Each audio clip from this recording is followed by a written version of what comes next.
Exam hall में जा करके वहां पर वो हो जाता है कि एकदम। Hello everyone, welcome back to my channel and those who are new, welcome to my channel.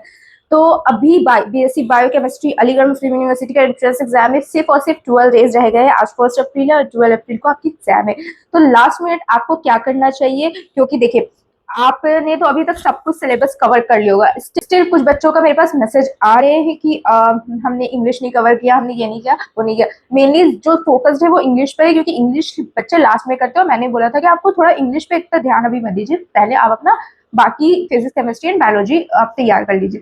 तो इंग्लिश के लिए आपको देखिए मेनली कॉन्सेप्टम से ही पढ़ना है। मैं बार बार यही बोलती हूँ कि आपको एमयू का गाइड आपको मिल जाएगा, कॉन्सेप्टम मिल जाएगा, आप उससे पढ़िए, बस वो वर्थ इट हो। उसके अलावा कुछ नहीं, बस पीवाईक्यूज लगाइए। तो अभी आपको 12 डेज क्या करना है, आपको पीवाईक्यूज लगाने 2 बार एटलीस्ट। आप क्या कीजिए, एक बार पीवाईक्यू लगाइए, ठीक है, और आप क्या कीजिए कि टाइमर लगा दीजिए, ठीक है, कि आपका कितने टाइम में हो पाता है।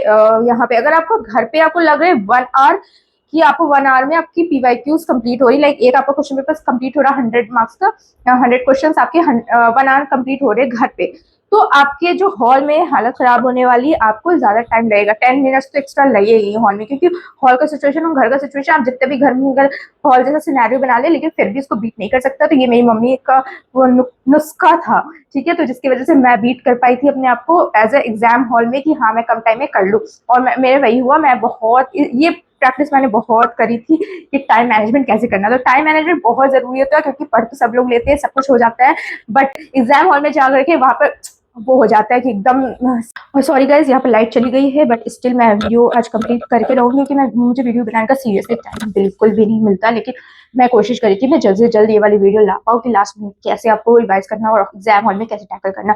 तो आपको जो क्वेश्चन नहीं आ रहा, आप उसको सबसे पहले छोड़ दीजिएगा, ठीक है। उस पर ज्यादा आपको 1 मिनट से ज्यादा आपको देना ही नहीं है हार्ड क्वेश्चन पे, क्योंकि कुछ क्वेश्चन बहुत हार्ड आते हैं जो कि आपसे नहीं बनने वाले होते हैं। वो इसीलिए होते हैं ताकि आपका टाइम खराब हो, ठीक है। तो उस क्वेश्चन को छूना नहीं है, उसको छोड़ दीजिए। मेनली आपको फिजिक्स और केमिस्ट्री में आप ज्यादा अटकेंगे।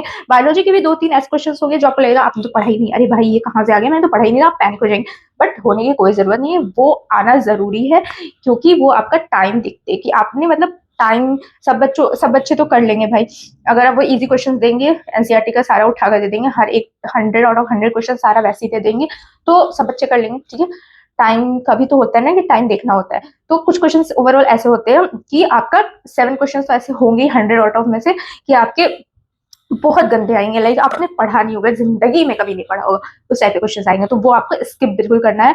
बाद में बस टाइम बचेगा, लाइक आपको अपने एग्जाम से लाइक 15 to 20 मिनट्स पहले आप कोशिश कीजिए कि आप फ्री हो जाए, ताकि आपको वो क्वेश्चंस भी टैकल करने का टाइम मिल जाए जो आपने छोड़ा हुआ है, ठीक है। फिर आपको रिवाइज करने का टाइम मिल जाए, क्योंकि बहुत बार होता है, मेरे साथ खुद ऐसा हुआ था एक एग्जाम में, कि मेरा मतलब ओएमआर शीट पे गलत आंसर लग गया था, बट सही आंसर मतलब मैंने ऐसे क्वेश्चन पेपर में, मैं ऐसा होता है ना, मैं क्वेश्चन पेपर में टिक करती जाती हूँ, तो क्वेश्चन पेपर में मैंने सही टिक किया था, बट ओएमआर में गलत टिक कर दिया था। बट मेरे पास कोई ऑप्शन नहीं बचा था, क्योंकि वहाँ व्हाइटनर भी यूज नहीं कर सकते, कुछ नहीं यूज कर सकते।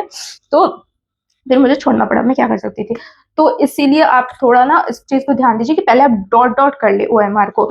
डॉट डॉट कर लेंगे ना, तो फिर उसके बाद आप बाद में आराम से फिल भी कर सकते हो। तो ये भी एक ट्रिक है, आप ये चीज भी कर सकते हैं, क्योंकि उसके बाद मैंने यही करना स्टार्ट कर दिया, सिर्फ डॉट डॉट कर दीजिए, फिर उसके बाद फिल कर दीजिए आराम से। तो पहले आप यही काम कीजिए। और बाकी आपको इंग्लिश का हो गया कवर, और फिजिक्स केमिस्ट्री बायोलॉजी तो आपको एनसीईआरटी से पूरी करनी है। बार बार मेरे पास ये मैसेज आता है कैसे पढ़े कैसे पढ़े कैसे पढ़े, 11-12 पूरा एनसीईआरटी से आना है।